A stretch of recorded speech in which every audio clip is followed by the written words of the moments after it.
thank you for joining us today. For the audience who doesn't know you, could you briefly introduce yourself? Yes, my name is Valentina Tamer. I'm a narrative and game designer. And right now I'm employed at King in Berlin, working with the Candy Crush franchise.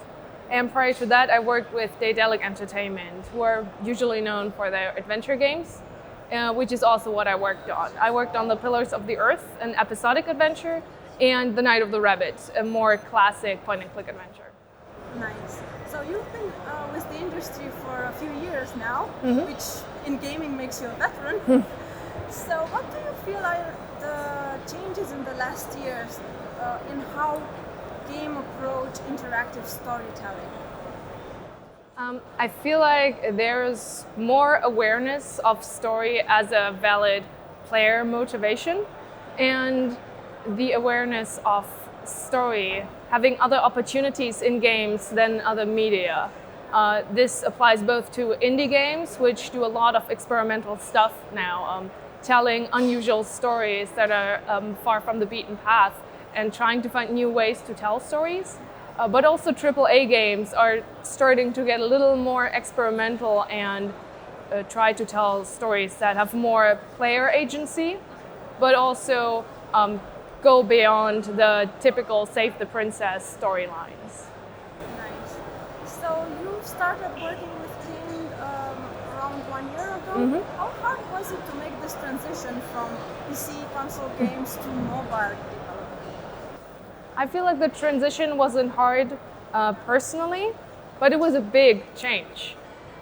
There is a huge difference between doing narrative design for mobile games and for especially point-and-click adventures who are very story-driven games. So it was a learning experience, but I had good mentors, and it was a good, fast learning experience. So I never felt like it was too great a challenge. It was just something new and exciting. Okay, so you mentioned being a big difference between doing narrative design for games on PC and console and mobile. What are the bigger changes that you've noticed going in between these two environments? They have very different dominant storytelling methods. Mobile games have players that can't really pay that much attention to it just due to the nature of the medium. You take out your phone whenever you have a break, maybe in a crowded space, on the train, while you walk somewhere, or in a cafeteria, and you just play for a really short time and you don't really have that much attention to spare. You just want to go right in, play a few rounds of something, go right out, and you don't want anything that costs a lot of attention and time. So you have to cater to this way of how they play, which means that you have to say a lot with very few words, using all the aspects of a game and not only text or dramatic plot. You have to be aware of symbolism, the visuals, creative direction in general, how to say something without actually saying it, like through player action, through what they see, something they can understand at first glance, but which still manages to give them the motivation and context that they need. So there used to be this perception a few years back that mobile games don't really need a story, but as the industry progressed, we started to gradually disprove this belief. But what's your take on it, having worked in both mediums? Yes. Was this perception ever really real? Was it accurate? I don't think it was ever real. I think it was just not consciously chosen early on, so that people considered not consciously choosing a story as not having a story. But even if you don't have words, don't have themed visuals, and just very abstract game mechanics, you still tell a story through what the player does.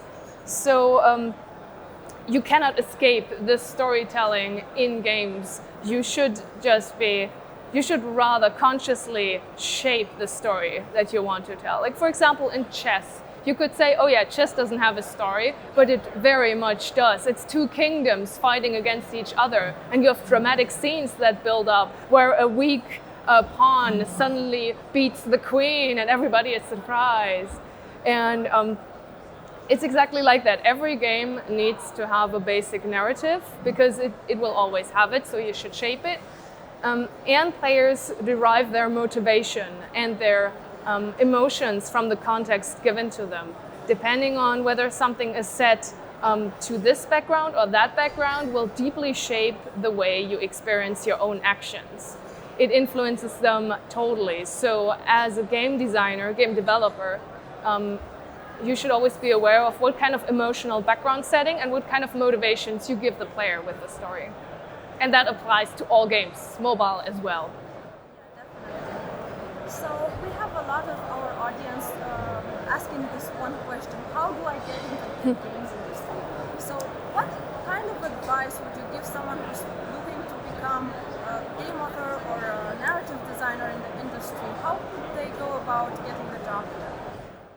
On the one hand, you need to be a storyteller. And we all are, in a way. We all tell anecdotes to people, tell them how our day has been. But you need to be a craftsman of stories, so to say. So that is an important aspect you should probably train.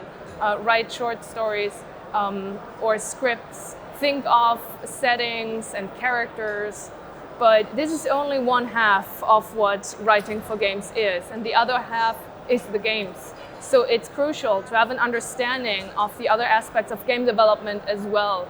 If you're only a screenwriter for movies, for example, you wouldn't understand unless you consciously learned about it, you wouldn't understand the interactive part, for example, and how player action can tell a story, and how player agency, the interactive part, actually influences how much power you have over this. There is this thing that players deeply influence how they themselves see the story, and you can't author it completely linear. You always have to think about, okay, but how would the player act in this scene? And can I author something around this that would still give them the experience that I want to give them? And just an understanding of game design and creative direction in games and player experience and player journey is just as crucial as knowing how to tell a good story. Thank you very much for